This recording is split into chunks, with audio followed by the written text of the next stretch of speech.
जब कोई इंसान गलती करता है तो उसको माफ करा जा सकता है पनिशमेंट देकर या उससे कोई पेनल्टी चार्ज करके, लेकिन जब कोई इंसान कोई ऐसा काम कर दे जिससे सामने वाले की जिंदगी ही खराब हो जाए तो वो गलती नहीं, वो क्राइम होता है। ऐसा ही एक क्राइम इस बार एक 12 साल की लड़की के साथ हुआ है। सतना में 24 सितंबर को एक लड़की की खो जाने की रिपोर्ट फाइल करी जाती है एंड अगले ही दिन 25 सितंबर को उज्जैन में वो लड़की एक ऐसी हालत में मिलती है जो देखकर और सुनकर तुम भी शॉक हो जाओगे। 12 साल की लड़की के साथ रेप होता है एंड उसे बिना कपड़ों के सड़क पे छोड़ दिया जाता है। वो लड़की 8 से 10 किलोमीटर इधर से उधर घूमती है और मदद मांगती है, लेकिन वहां के लोगों ने उसे ऐसे इग्नोर करा जैसे कि वो इंसान ना हो, कोई भूत हो। इंडिया में जब लोगों को कैमरे के आगे खड़ा होकर इंटरव्यू देना होता है तब वो अपने देश की बहुत बुराइयां कर सकते हैं, जैसे कि यहाँ पे रेप्स होते हैं, यहाँ पे क्राइम्स होते हैं, करप्शन बहुत ज्यादा है और भी बहुत सारी बुराइयां तब उनके मुंह से फूट फूट के निकलती हैं। लेकिन जब ऐसी कोई सिचुएशन उनके सामने आ जाए और वो उस सिचुएशन को बचा सके, उस किसी विक्टिम की मदद कर सके, तब इन्हें घंटा कोई फर्क नहीं पड़ता, ये सिर्फ अपने काम से काम रखते हैं। ये पहला केस नहीं है जिसमें एक 12 साल की लड़की के साथ इतनी गिरी हुई और नीच हरकत करी गई है।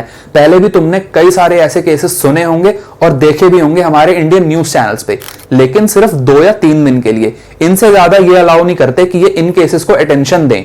लेकिन अगर वहीं किसी बॉलीवुड सेलिब्रिटी की डेथ हो जाए या किसी स्पोर्ट्स सेलिब्रिटी की डेथ हो जाए तो उनकी स्ट्रीमिंग के बीच में मजाल है कि कोई एड भी आ जाए। 2005 में 10 से 20 हजार तक रेप केसेस आया करते थे ऑल ओवर द इंडिया, लेकिन अगर हम आज के सालों की बात करें तो ये फिगर लाखों को छू रहा है। भारत 5वें नंबर पर स्टैंड करता है अगर हम रेप केसेस की बात करें तो, लेकिन ये हमारे लिए कोई गर्व की बात तो है नहीं। सिर्फ हमारी कंट्री के लीगल सिस्टम को स्ट्रॉन्ग करने से, मेरे पॉइंट ऑफ व्यू से, हम इस क्राइम को खत्म बिल्कुल नहीं कर सकते, सिर्फ कम कर सकते हैं। ऐसे बहुत से और भी पॉइंट्स हैं जो इस क्राइम को या इस एक्टिविटीज को इफेक्ट करते हैं। Education system, Bollywood, gender role in society, police force और फीमेल एम्प्लॉयमेंट, ये ऐसे कुछ फैक्टर्स हैं जो कि एक लड़के की या एक इंसान की अपब्रिंगिंग को इफेक्ट करते हैं। कोई भी इंसान पैदा होते ही तो ये नहीं सोच लेता कि वो बड़ा होकर रेप करेगा और रेपिस्ट बनेगा। ऐसे लाखों केसेस आज भी पेंडिंग पड़े हैं जो कि सॉल्व ही नहीं हो पाए। अगर हम अपनी पेनल्टीज को स्ट्रॉन्ग करने के बजाय उन केसेस को सॉल्व करने में ज्यादा मेहनत करेंगे, तब सोसाइटी में एक ऐसा मैसेज जाएगा कि हमारी जो कोर्ट है, जुडिशरी है, सरकार है और जितना भी पूरा सिस्टम है वो रेप केसेस को ज्यादा अच्छी तरह से सॉल्व करने की कोशिश कर रहा है। जैसे ही कुछ टाइम में एक ऐसा केस सामने आता है जो आम पब्लिक है, जनता है, वो पुलिस पर, हमारे जुडिशियल सिस्टम पर बहुत भड़क जाती है, लेकिन सिर्फ कुछ दिनों तक।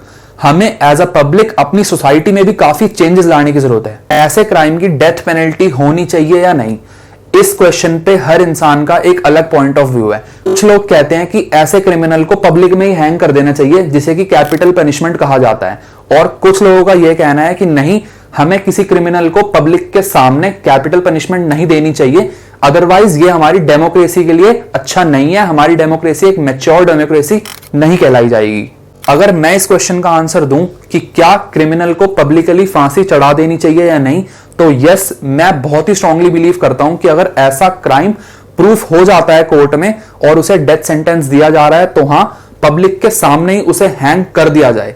मेरा पॉइंट ऑफ व्यू ये है इस बारे में कि हमारी जो इंडियन सोसाइटी है वो काफी एक इन्फ्लुएंसेबल सोसाइटी है। उन्हें कोई भी एक इंसान दूसरे इंसान को इन्फ्लुएंस इजीली कर सकता है, और अगर ऐसी एक एक्टिविटी उनके सामने हो जाएगी, उन्हें पता होगा कि इसने ये क्राइम करा था, इसीलिए इसके साथ ये हुआ है, तो एक बहुत ही बड़ा इंपैक्ट पब्लिक पे पड़ेगा।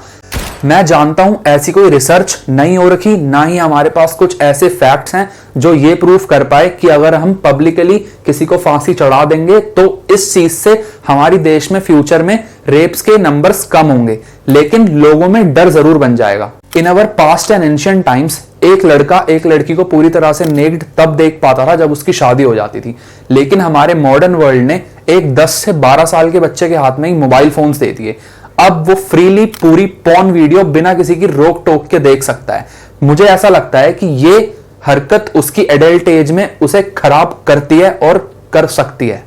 वीडियो को एंड करते हुए मैं यही अपील करता हूं कि ये जितने भी रेप केसेस सामने आ रहे हैं, इन पे जितना जल्दी हो सके एक्शंस लिए जाएं और कुछ ऐसी पनिशमेंट दी जाए जिससे सोसाइटी पे इंपैक्ट पड़े।